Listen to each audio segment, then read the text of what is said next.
여러분 안녕하세요. 반갑습니다. 오늘은 위장관 6번째 시간이고 위와 십이지장 질환에 대해 다루겠습니다. 순서대로 소화성 궤양, 위의 운동장애, 위석 이렇게 오늘은 세 가지 주제를 봅니다. 우선 소화성 궤양 질환 첫 페이지를 펼치면 소화성 궤양과 관련된 생리학 이렇게 나오는데요. 엔도크라인 시스템, 내분비 시스템 하면은 이제 그 소화기에서 나오는 호르몬들은 뭐 그런 게 있었나? 아마 이렇게 생각하실 수도 있어요. 근데 사실은 소화기관에서 분비하는 호르몬들이 상당히 좀 우리 몸에서 중요한 역할들을 한다고 이렇게 되어 있어요. 뭐 그렇다고 이게 뭐 인슐린만큼 중요하냐? 뭐 그렇다면은 그렇게까지는 아닌데 어쨌든 우리 몸의 호메오스테이시스나 아니면 특히 소화기관의 그 인테그리티를 유지하는데 그 이제 그 위장관에서 분비하는 호르몬이 중요하다. 뭐 이렇게 되어 있고 이런 걸 이해하는 게 GI 트랙트의 병태 생리를 이해하는데 상당히 도움이 되기 때문에 어느 정도는 알고 계시는 게 좋을 것 같아요. 아마 생리학 시간에 한 번씩 들어는 보셨겠지만 너무 종류도 많고 복잡하고 해서 다 까먹으셨을 거예요. 그래서 제가 강의록에 이 GI Regulatory Substance에 대해서 간단히 적어 놓기는 했는데 USMLE 스텝 1 보실 분들이 아니라면 굳이 그것까지 보실 필요는 없고요. 지금은 펩틱 얼스와 관련된 친구들만 좀 봅시다. 옆에 이 그림이 굉장히 복잡해 보여가지고 마음에 안 들기는 하는데 이거보다 더 간단한 그림이 없더라고요. 그래서 이 그림 보면서 얘기를 좀 해볼게요. 위산이 분비되려면요, 여기 HCl 이게 분비되려면 가장 직접적인 자극은 베이거스 너브에 의한 parasympathetic stimulation이죠. 이 신경이 위산을 분비하는 세포인 parietal 셀을 아세틸콜린으로 자극하면은 그 다음에 위산이 분비가 됩니다. 그렇지만 그것만으로는 충분하지 않고 보조적인 자극이 크게 두 가지, 여기 보면 가스트린 있고 그다음에 히스타민 이렇게 있는데요. 가스트린은 이제 스토막에 있는 G셀이라는 곳에서 분비가 되는데 이 G셀 역시 베거스 너브에 의해서 분비가 자극이 되고 그때는 아세틸콜린을 내는 게 아니라 이 가스트린 릴리징 펩타이드 GRP라는 거를 분비합니다. 그러면 그렇기 때문에 이제 베이거스 너브는 직접 프라이터스를 자극해서 위산을 분비하기도 하지만 G셀을 통해서 간접적으로 신호를 준다고도 볼 수가 있겠네요. 근데 여기서 분비되는 가스트린도 역시 기능이 두 가지입니다. 또 직접 퍼라이터스를 자극할 수도 있겠지만 엔테로크로마핀-like cell, ECL 셀이라고 하는 세포를 자극해서 히스타민 분비를 유도합니다. 그러면은 히스타민은 다시 퍼라이터셀을 자극해서 위산 분비를 촉진하는 거죠. 그래서 그냥 뭐 한 단계로 그러가는 게 없고 다 뭐 한 달씩 이렇게 걸치고 있고 뭔가 보조적인 그 스텝을 하나 더 가지고 있다 뭐 이런 것들이 좀 있네요. 뭐 어쩌다가 이렇게 복잡한 시스템으로 진화를 했는지는 잘 모르겠는데 어쨌든 이렇게 여러 단계의 여러 인자들이 작용해서 위산이 분비되는데 그 중에 하나를 차단하면은 위산 분비를 어느 정도 억제할 수는 있겠습니다. 자, 그런데 이 소화성 궤양, 펩틱 얼서가 위산을 분비하는 시스템이 뭔가 잘못돼서 생기는 거냐? 위산이 너무 많이 나와서 그런 거냐? 글쎄 그렇다기보다는 그 위산이 뭔가 데미지를 주는 거는 사실인데 원래 그 자체 intrinsic protection이 있잖아요. 그죠? 근데 그게 잘 안 돼가지고 뮤코사가 손상을 입는 거고 그것의 가장 중요한 원인이 헬리코박터 파일로리입니다. 특히 이 헬리코박터 파일로리는 펩틱 얼서와 크로닉 가스트라이티스의 가장 중요하고 흔한 원인으로 꼽히고 있어요. 그래서 펩틱 얼서와 같은 증상을 호소하는 사람한테서는 이 헬리코박터 파일로리를 진단하는 게 아주 중요한데요. 검사 방법에는 크게 두 가지가 있습니다. 첫 번째 검사는 조금 침습적인 검사인데 신속 요소 분해 검사, 시에로 테스트라고 하는 거고요. 요거는 내시경을 해서 위에 조직을 약간 얻으면은 거기 H 파일로리가 포함되어 있겠죠? 그래서 그 H 파일로리가 포함된 조직 샘플을 이렇게 키트에다 넣으면은 H 파일로리가 있으면은 이렇게 빨갛게 변하고 그냥 H 파일로리 없으면은 이렇게 노란색으로 그대로 남아 있는 겁니다. 검사 시간이 굉장히 조금 걸리기 때문에 내시경 도중에 샘플을 조금만 얻어가지고 바로 H 파일로리를 검사할 수 있는 굉장히 좋은 방법이죠. 그리고 사실은 내시경을 해가지고 정말 눈으로 봤을 때 궤양이 있는지 혹시 그 궤양이 malignancy를 의심해야 되는 궤양은 아닌지를 판단을 해야 되기 때문에 펩틱 얼서가 의심되는 사람한테서는 가능하면 ECG를 꼭 하는 게 좋아요. 두 번째 방법은 비침습적인 검사고요. 요거는 요소 호기 검사, urea breath test 이렇게 되어 있습니다. 요 검사는 그 H 파일로리 균이 요소를 분해하는 효소인 유레이즈를 가지고 있는 걸 응용하는 검사인데요. 요런 식으로, 여기 그림이 잘 안 보실지 모르겠네. 그 방사성으로, 탄소로 표지된 유레이즈를 먹으면요. 이게 스토막에 있는 그 H 파일로리의 유레아즈에 의해서 분해가 됩니다. 그럼 CO2, NH3 이렇게 이렇게 분해가 되는데요. 그래서 CO2는 기체이기 때문에 그 혈액으로 흡수가 돼가지고 이렇게 폐를 통해서 날숨으로 배출이 되는 거죠. 그래서 H 파일로리가 있다면 이렇게 방사성 표지된 유레아를 먹었을 때 금방 분해가 돼가지고 날숨에서 방사능이 검출이 될 겁니다.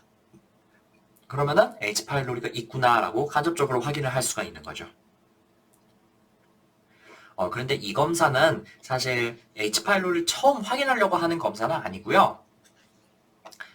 맨 처음에 H 파일로리의 존재를 확진하기 위해서는 이 시에로 테스트가 더 좋아요.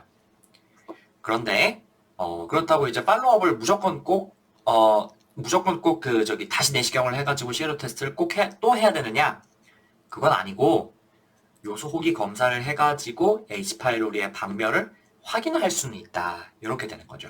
그래서 이거는 팔로우업 테스트, 이제 완치가 되었는지 아니면은 그 H 파일로리를 재균 치료를 했을 때 뭔가 좀 실패했다든지 그걸 확인하기 위한 검사가 요소 호기 검사가 되겠습니다.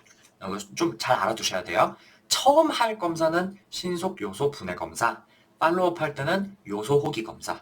이거 분명히 그런 사람이 있어요, 중간에. H 파일로리 검사하려면 요소 호기 검사하면 되는 거 아니야? 근데 왜 찍었는데 틀려? 이렇게 말하는 사람 분명히 옆에 나올 겁니다. 나중에 한번 잘 보세요. 어쨌든 이렇게 H 파일로리의 존재를 확인하고 나면 그 다음에 H 파일로리의 재균 치료를 할 텐데요. 이 적응증이 중요하니까 좀 기억해 두세요. H 파일로리 양성인 소화성 궤양 환자한테서는 당연히 해야겠죠. 거기에 크로닉 가스트라이티스가 생기다 보면은 그 스토막에 일종의 림포마인 말토마라고는 것이 생겨요.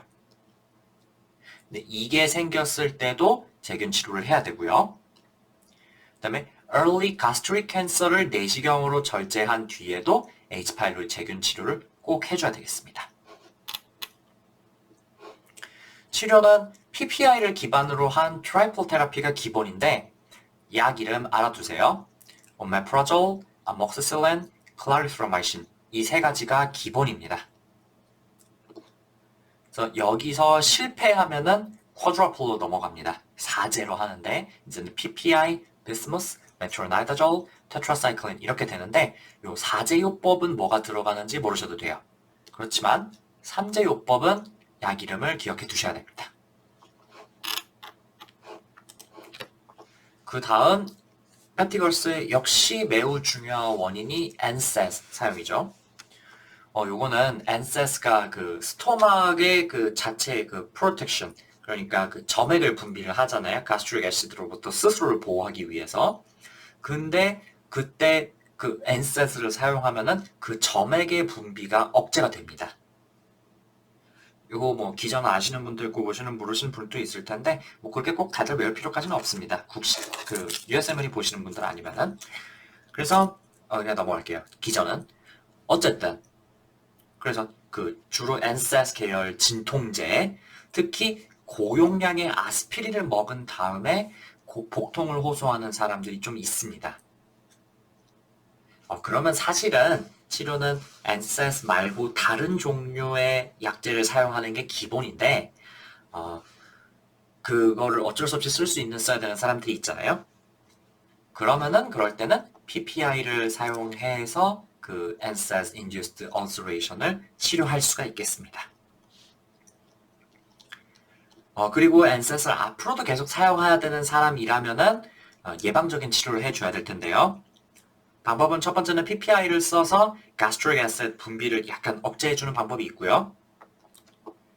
두 번째는 미소프로스톨 같은 위벽의 보호인자를 같이 주는 방법이 있고, 마지막은 selective COX-2 inhibitor, 즉 셀레콕십을 써서 애초에 위 점막이 상하지 않게 해주는 방법도 있습니다.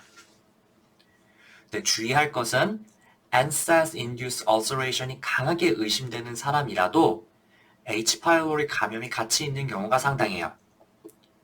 그래서 가능하면 시에로 테스트 및 재균 치료를 하는 것이 좋다. 이거는 기억해 두시면 좋을 것 같습니다. 자, 그 다음은 이거 말고 이거는 그냥 넘어가고 저번에 했던 거고요. 그 다음은 위치에 따라서 펩티걸스를 구별해 봅시다. 방금 저는 패서피지올로지에 따라서 구별을 한 거고 이번에 이제 위치에 따라서 구별을 하는데 우선은 위궤양, gastric ulcer입니다. 요거는 패서피지올로지가 어떻게 되냐면은 위에 gastric juice가 너무 오래 머물러서 그래요.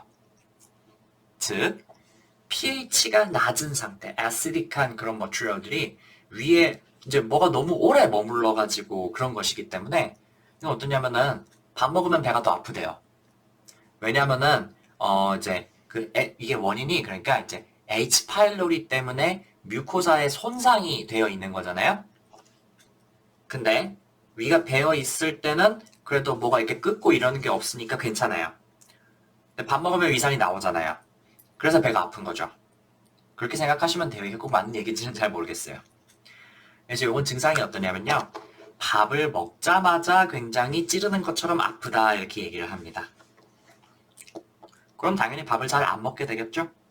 그러면은 살도 빠질 수가 있겠습니다. 밥 안 먹는 거를 food aversion이라고 한다고 하네요. 근데 그래서 위궤양은 양성 궤양도 있고 이게 암성, 그러니까 악성 궤양도 있는데 이게 사실 어느 정도 모양으로는 구별이 돼요. 그런데 100%딱 잘라가지고 구별할 수 있는 건 아니거든요. 그래서 이런 펩틱 얼서, 가스트릭 얼서 의심되는 사람은 가능하면 꼭 EGD 해가지고 조직 검사를 꼭 시행을 해야 돼요. 양성과 악성을 확실하게 구별하기 위해서. 옛날에 아마 학교에서 소화기 수업을 들으실 때 이 양성은 모양이 어떻고 악성은 모양이 어떻고 그 디스크립션을 열심히 외우셨던 거 기억이 나실 거예요. 저는 왜 그렇게까지 그렇게 열심히 외우나 모르겠어요. 어차피 좀 애매하든 아니든 간에 조직검사는 무조건 할 텐데. 적당히 하시면 될 걸 너무 좀 어렵고 까다롭고 헷갈리는 그런 사진들을 자꾸 주시더라고. 난 그거 외우는 게 너무 싫더라. 어쨌든 양성처럼 보이든 악성처럼 보이든 조직검사는 바로 하는 겁니다. 치료 시에 고려할 점은요. 만약에 양성 위궤양이었다면 약물 치료를 잘 하면은 그러니까 PPI를 포함한 H. pylori eradication을 얘기를 하는 거죠. 그러면은 8에서 12주 내에 반드시 치료가 된다고 해요. 네, 만약에 잘 치료가 되지 않는다면 조직 검사를 다시 해서 정말 양성인지 악성인지부터 확인을 해야 되고 그 다음에 H. pylori의 항생제 저항성을 확인하는 방법도 있을 수도 있겠네요. 그리고 중요한 것은 증상이 완전히 호전된다 하더라도 가능하면 꼭 엔도스코피를 해가지고 정말로 없어졌는지 팔로우업을 할 필요가 있겠습니다. 만약에 블리딩이 너무 심했다든지 아니면 퍼포레이션이 됐다든지 그럼 당연히 수술적으로 치료를 해야겠죠. 여기 약물 치료에 주의할 점 이렇게 나와 있는데 별로 이렇게까지 외우실 필요까지는 없고요. 치료를 잘 해주고 PPI를 기반으로 해서 치료를 해주고 팔로우업을 해서 실패했으면 다시 치료를 해야 된다. 바이옵시를 꼭 해야 된다. 이것만 기억하시면 되겠습니다. 다음은 12지장 궤양입니다. 12지장 궤양은 거의 대부분 H. 파일로리에 의한 것인데요. 요거는 병태 생리가 H. 파일로리 감염되면은 소마토스타틴이라고 하는 호르몬 분비가 늘어난대요. 그런데 이 소마토스타틴은 팬크레아틱 주스의 분비를 억제하는 기능이 있거든요. 즉, 원래는 위에서 애시딕한 성분들이 듀오데넘으로 넘어오면 그러면은 팬크레아틱 주스가 쫙 분비가 되면서 거기에 포함된 바이카보네이트, 이거는 베이스죠. 그게 나와가지고 아시드를 얼른 중화를 시켜줘야 되는데 그게 잘 안 된다는 말이죠. 그래서 이거는 그냥 빈속에서 애시드 넣어오면은 그냥 통증이 제일 심하고요. 그나마 음식물이 섞여 들어오면은 음식물 자체가 이제 뭐 pH를 약간 낮추는 효과도 있을 거고, 그 다음에 음식물이 많이 들어오면은 그것 때문에 팬크레아틱 주스나 아니면은 바이오 주스가 이제 막 분비되는 그런 효과가 있을 거거든요.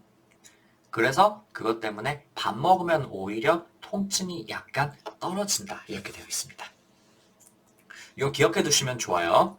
위궤양, gastric ulcer는 평소에는 괜찮다가 밥 먹으면 그때 통증 생기는 거예요.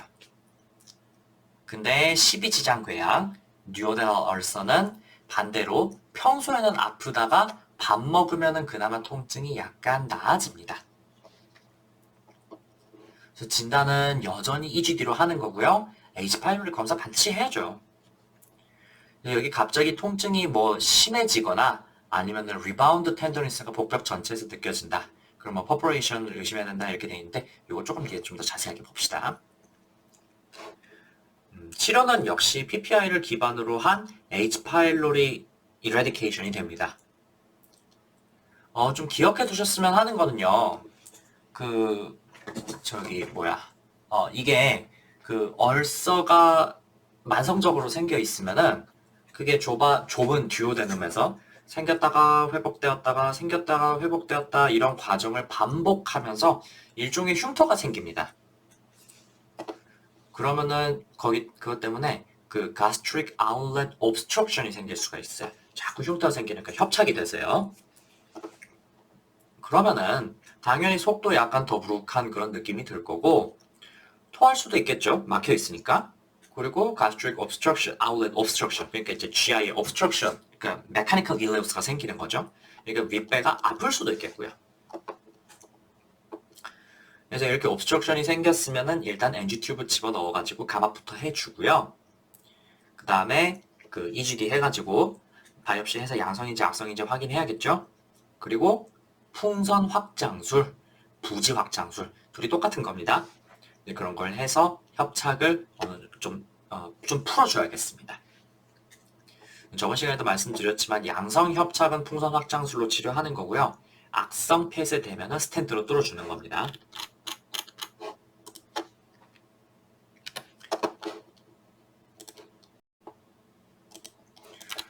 근데 이제 듀오데널 얼서가 굉장히 심하면 아예 천공까지 생길 수도 있는데요.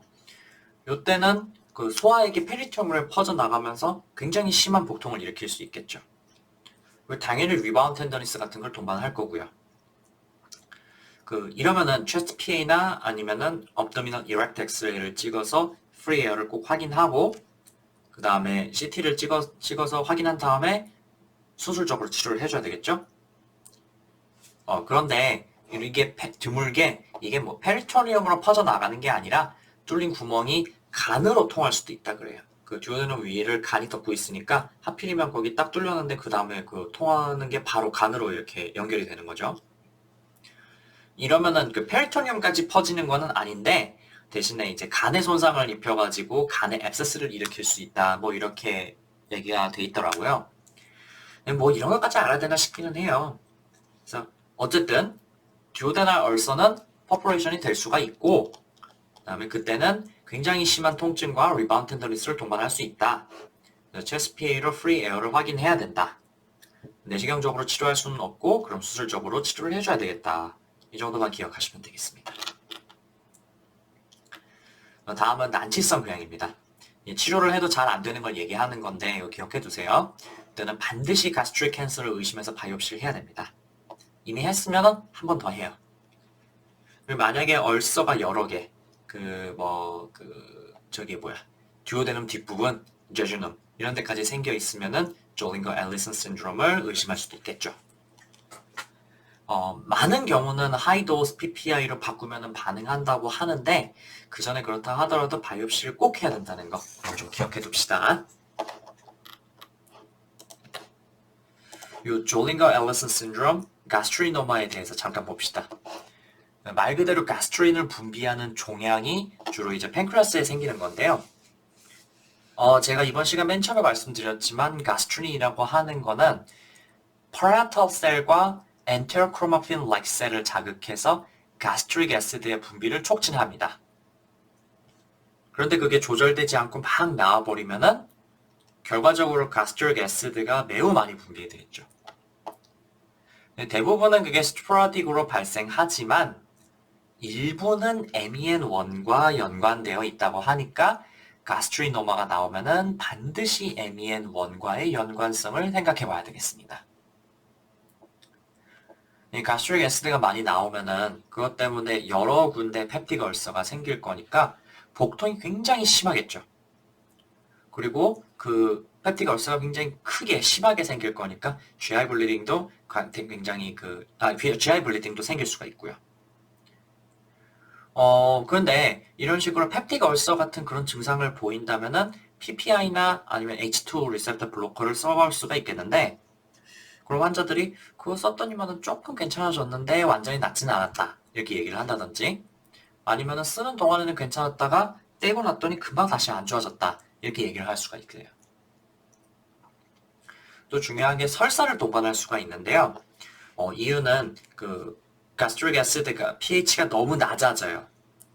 그러면은 그게 듀오데눔으로 가서 원래는 팬크레아틱 주스의 바이카르보네이트와 중화 반응을 일으켜서 pH가 올라가 줘야 되는데 그게 pH가 계속 낮은 상태로 듀오데눔에서도 pH가 낮은 상태로 유지되다 보니까 여러 소화 효소를 못 쓰게 만들어 버린대요. 그래서 소화가 제대로 안 돼가지고 특히 지방변, 설사, 지방변, 그러니까 스테아토리아가 생긴다고 합니다. 내시경을 해보면 가스트린 때문에 가스트릭 폴드가 굉장히 두꺼워져 있고요. 또 소화성 궤양이 여러 개 나타나는데 그 원래 듀오데날 얼서는 프록시말 파트, 그러니까 듀오데넘의 first portion, 거의 한 듀오데널 벌브 이쯤에서나 생기는 건데 그게 아니라 디스탈 듀오데넘 아니면 제주넘 이런 곳까지 굉장히 여러 개가 생긴다는 거죠. 졸링거-엘리슨 신드롬의 굉장히 특징적인 디스크립션이기 때문에 이거 기억해 두셨으면 좋겠어요. 제주넘 수준까지 펩틱 얼서가 발견되었다. 그럼 진단을 위해서 세럼의 가스트린 레벨을 직접 측정해 봐야 되는데요. 대략 1000이 넘으면은 가스트릭 애시드를 가스트리노마를 진단할 수 있다고 합니다. 여기 뭐 1000이 안 될 때 기준을 이것저것 많이 적어 놨는데 아니면은 뭐 가스트리노마가 아닌데도 불구하고 이게 올라가 있는 상황 뭐 이런 것들 적어 놨는데 제 생각에 뭐 이런 것까지는 모르셔도 될 것 같아요. 좀 투머치 같고요. 이 가스트린 레벨이 이렇게 1000 이상이다. 그러면은 가스트리노마는 맞겠다 이렇게 보는 거고 그러면 종양의 위치를 파악하기 위한 업도미널 CT를 찍어야겠죠. 그 다음 치료는 하이도스 PPI를 일단 줘가지고 위산을 최대한 억제를 하고 그 다음 가스트리노마 자체는 수술적으로 제거해 줘야 되겠습니다. 다시 한번 말씀드리지만 요거는 MEN1과의 연관성이 있기 때문에 MEN1에 다른 임상상이 있지는 않나 확인해 볼 필요가 있겠습니다. 다음은 스트레스 인듀스드 얼서인데요. 이거 굉장히 중환자 의학에서 중요한 내용입니다. ICU 레벨 케어를 받는 환자는 생리적으로 굉장히 심한 스트레스를 받고 있는 상태죠. 근데 여러분 그 스트레스가 펩틱 얼서의 굉장히 중요한 요인입니다. 여기서 말하는 스트레스는 뭐 꼭 그 생리학적인 스트레스가 아니라 그 정신적인 스트레스 이런 것도 그 소화기에 영향을 굉장히 많이 미쳐요. 왜 저기 좀 스트레스 받고 그런 느낌이 있으면은 바로 소화가 좀 잘 안 되는 것 같고 그런 거 있잖아요. 근데 중환자실에 가야 될 정도로 내 몸이 굉장히 안 좋다고 생각해 보세요. 그럼 그것 때문에 당연히 그 스토막에 프로텍티브 뮤코살 레이어가 잘 형성되지 않아서 뮤코살 인jury나 블리딩이 생길 수가 있겠죠? 그래서 그거의 원인이 대표적으로 쇼크나 아니면 셉시스가 있고요. 아니면 메카니컬 벤틸레이션을 굉장히 오래 하고 있던 환자, 아니면은 burn patient. 이 burn patient에서 특히 펩틱 얼서가 굉장히 중요한 이슈로 다뤄집니다. 정확한 에티올로지는 여기 한 3개 정도 적어놨는데 글쎄 뭐 이것까지는 알 필요는 없을 것 같아요. 어쨌든 결론은 펩틱 얼서 때문에 프록시멀 스토막이나 듀오데넘에서 블리딩이 계속 일어날 거니까 당연히 BP 컨트롤이 제대로 되지가 않을 거고 그리고 원인을 알 수 없는 아네미아라든지 그 다음에 fecal occult blood test에서 양성이 나온다든지 그럴 수가 있겠죠. 여기는 안 적어놨지만 아마 burn to creatinine ratio도 올라갈 겁니다. upper GI bleeding이니까. 그럼 치료는 PPI나 H2 블로커를 써줘서 최대한 그 가스트릭 애시드 분비를 억제하는 건데 그렇다고 이거를 모든 환자한테 다 할 필요가 있느냐? 그렇진 않아요. recent GI bleeding이 있었다든지 메카니컬 벤틸레이션을 너무 오래 받고 있었다든지 아니면 원래 출혈 경향성이 있다든지 하는 그런 하이리스크 페이션트에서는 반드시 사용해야 돼. 그게 아니라면 팔로우업을 하면서 필요하면 준다 이렇게 되어 있는데 글쎄 제 생각엔 이거 꼬박꼬박 그렇게까지 다 외워야 되느냐 그럴 필요까지는 없을 것 같고요. 그 스트레스 인듀스드 어서라는 게 ICU 케어 환자에서는 굉장히 흔하다는 걸 기억하시고요.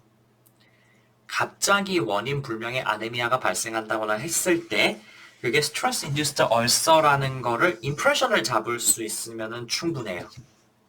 이거 뭐 리스크까지 판단해가지고 예방적으로 치료를 할 거냐 말 거냐 뭐 이런 것까지 물어보지는 않을 것 같습니다. 다음은 위의 운동장애 혹은 배출장애입니다. 이거는 위에서 음식이 너무 늦게 나가거나 또는 빨리 나가는 거 둘 다 문제인데요. 원인은 둘 다 다양해서 다 외울 순 없고요. 임상에서 자주 보는 거를 좀 봅시다. 우선 가스트릭 엠티잉이 너무 느린 경우 역시 임상적으로 가장 흔한 원인은 DM 뉴로패시의 일환으로 이제 어토노믹 뉴로패시가 와서 그것 때문에 가스트로퍼레이시스, 위 마비가 온 경우죠. 이제 뉴로패시가 심한 환자들은 밥 먹고 속이 더부룩하다, 뭐가 잘 내려가지 않는다 이런 얘기를 하는 경우가 굉장히 흔합니다. 그 외 원인으로는 포스트 베이거토미, 그러니까 펩틱 얼서를 수술적으로 치료한 다음에 장의 운동성이 떨어진 경우, 아니면 도파민 아고니스트를 썼을 때 또는 시스테믹 스클레로시스 있을 때 뭐 이런 것들이 있는데 시험에는 요 시스테믹 스클레로시스가 꽤 좀 잘 나오는 것 같아요. 좀 기억해 두시면 좋을 것 같고요. 반대로 가스트릭 엠팅이 너무 빠른 경우에서는 중요한 게 이제 위암 수술을 하고 난 다음에 스토막이 줄어들고 그다음에 딴 것들을 스토막에 이렇게 붙여서 음식이 내려갈 수 있게 그렇게 해 넣다 보니까 그 스토막에 음식이 머무르지를 못하고 바로 넘어가 버리는 거. 이런 걸 덤핑 신드롬이라고 하죠. 이거고요. 이건 외과에서 상당히 중요하게 다루는 문제니까 이걸 외과 3구에서 공부를 해두세요. 시험은 이게 제일 잘 나오고 그 다음에 이제 위장이 잘 안 움직여가지고 위장 운동 촉진제 프로카이네틱스를 먹었는데 그것 때문에 너무 빨리 배출되는 경우도 물론 있겠죠. 별로 중요할 것 같지는 않고요. 어쨌든 그러면 요런 그 가스트릭 엠팅에 문제가 있다고 생각될 때는 어떤 검사를 하냐? 위 배출 검사, 가스트릭 엠팅 테스트 이걸 시행해서 진단을 할 수가 있습니다. 그 조영제를 삼킨 다음에 그게 위에 머물러 있다가 디오데눔 같은 곳으로 얼마나 빨리 넘어가는지를 확인하는 그런 검사죠. 치료는 원인 질환 자체를 치료하는 게 가장 우선이고요. 증상에 맞춰가지고 치료를 해줘야 되는데 대부분은 위가 잘 움직이지 않아서 그러니까 속도가 느려가지고 그걸 빠르게 해주는 치료를 합니다. 임상적으로 제일 많이 쓰는 것은 도파민 안타고니스트인 메토클로프로마이드 그리고 세로토닌 아고니스트인 모사프라이드 이 두 가지를 제일 많이 쓰고요. 돈페리돈 요것도 프로카이네틱스로 쓸 수 있다 이렇게 되어 있는데 요 나머지 둘만큼 잘 쓰지는 않는 것 같고요. 요 베타네콜 요거는 아세틸콜린 아고니스트니까 그러니까 파라심파테틱 아고니스트니까 당연히 그 위의 운동을 촉진하는 그런 기능이 있겠죠. 근데 요거는 소화기에 쓰기보다는 보통 소변이 잘 안 나올 때 쓰기 때문에 요거까지는 기억하시지 않으셔도 되겠습니다. 그 메토클로프라마이드, 모사프라이드 요 두 가지만 기억해도 임상에서 쓰는 약은 다 알고 계신 거예요. 자, 다음은 오늘 마지막 주제인 위석인데요. 그 이제 소화가 제대로 안 된 물질들이 위나 아니면은 장에 뭉쳐가지고 단단한 덩어리가 되어 있는 걸 얘기합니다. 요거 원인은 위 수술을 받거나 아니면은 DM 뉴로패시 이런 게 있어서 위에 배출 장애가 있는 사람들한테서 그 음식물 중에서 소화가 잘 안 되는 부분들이 이제 뭉쳐 있을 수가 있고요.